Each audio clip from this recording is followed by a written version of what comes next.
उत्तर प्रदेश सरकार के कैबिनेट मंत्री और प्रयागराज शहर दक्षिण से विधायक नंद गोपाल गुप्ता ने अपना पुनः प्राप्त जन्म दिवस 55 घंटे के मिनी लॉकडाउन के बंदिशों के बीच बहादुरगंज स्थित प्राचीन शिव मंदिर में अपनी अर्धांगिनी और प्रयागराज की महापौर अभिलाषा गुप्ता नंदी और परिजनों शुभ चिंतकों के बीच भगवान शिव की पूजा अर्चना और रुद्राभिषेक करके मनाया।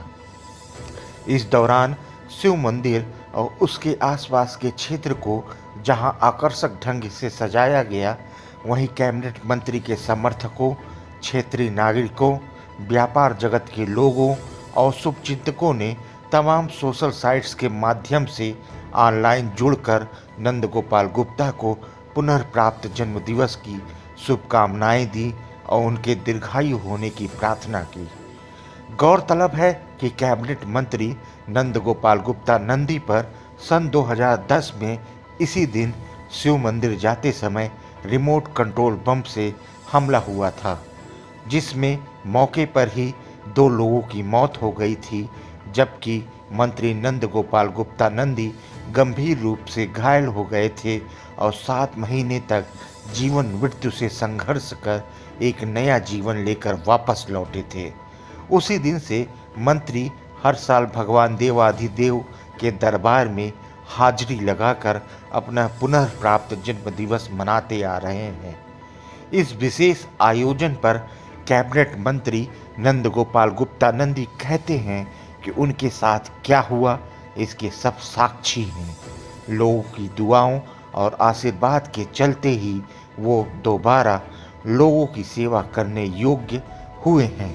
क्या संदेश देना चाहते हैं? देखिए, कोई उत्सव नहीं मनाया और पूरी देश दुनिया कोविड की चपेट में है। आप सब लोग साक्षी हैं 12 जुलाई 2010 के भी, और उसके बाद लगातार 2011 से लेकर के पिछले साल जब वर्ल्ड बुक ऑफ रिकॉर्ड में ये दर्ज किया गया कि 2 लाख से ज़्यादा लोग यहाँ पर पार्टिसिपेट किए, आप सब लोग उसके साक्षी हैं। लेकिन इस बार हमने अपने कार्यकर्ताओं से, अपने दोस्तों से, अपने रिश्तेदारों से, अपने मिलने वालों से, अपने शुभचिंतकों से, सबसे SMS के माध्यम से, व्हाट्सएप के माध्यम से और सोशल मीडिया के जितने भी प्लेटफॉर्म हैं, सभी से मैंने अपील की थी कि घर बैठे इस कार्यक्रम से लाइव जुड़े। और मुझे खुशी है आपको बताते हुए कि 5 लाख से ज़्यादा लोग इस कार्यक्रम में भागीदार हुए। वहाँ तक रीच पहुँची, हम वहाँ तक पहुँचे, इसके लिए भी मैं आभार प्रकट करता हूँ। और कोरोना के लिए बचाव ही उपाय है। हम सबको सावधान रहना है और सुरक्षित रहना है।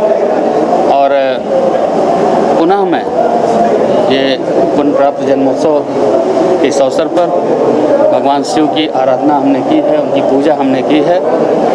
इस प्रदेश का, हमारे प्रयागराज का और इस देश का कल्याण हो, कोरोना हारे और भारत जीते, ऐसी कामना के साथ हम लोगों ने यहाँ पर पूजा की।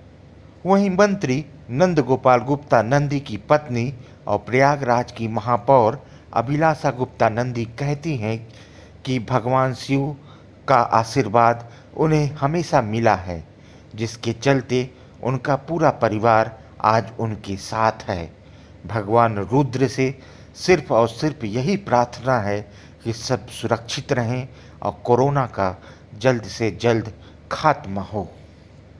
12 जुलाई में ये घटना घटी थी और कई लोगों की इसमें निर्मम हत्या हुई थी और ईश्वर की और भगवान भोलेनाथ की ही कृपा थी कि जहां मंत्री जी दर्शन करने आ रहे थे और दर्शन करते हुए उनके जीवन को भगवान भोलेनाथ ने ही बचाया था। तो 2010 के बाद से 2011 से लेकर अब तक हम लोग पुनर्जन्म का ये उत्सव की तरह मनाते हैं। लेकिन इस बार एक गंभीर महामारी के तहत पूरा देश त्रस्त है, पूरा विश्व त्रस्त है। है, तो हम लोगों ने आपस में ही मिलकर इसको मनाया और ऑनलाइन के द्वारा 5 लाख लोगों ने इससे जुड़ने का काम किया है। तो सभी ने नंदी परिवार पर, माननीय मंत्री जी पर पूरा अपना आशीर्वाद और प्यार न्यौछावर किया है। मेरी लोगों से यही अपील है कि जिस तरह से आप अपना प्यार और सौहार्द अपनाते हैं, उसी तरह कोरोना से भी सुरक्षा के लिए एक दूसरे से दूरी बनाए रखें और ये प्यार और सौहार्द अपना ऐसे ही बनाए रखें नंदी परिवार पर और माननीय मंत्री जी पर, क्योंकि देश सेवा का अगर किसी ने उठा रखा है बेड़ा तो उसमें सहयोग की भावना भी बहुत होनी चाहिए। मैं आप सभी मीडिया बंधु का, सभी का बहुत तहे दिल से शुक्रिया अदा करना चाहती हूँ कि ईश्वर से आपने उनकी आयु को बढ़ाने के लिए एक मनोकामना रखी है, एक आगे तरक्की के लिए एक मनोकामना रखी है। मैं यही मनोकामना मंदिर से मांगती हूँ ईश्वर से कि नंदी जी ऐसे ही स्वस्थ रहें और सभी का प्यार उन पर ऐसे ही आशीर्वाद बनकर बरसता रहे।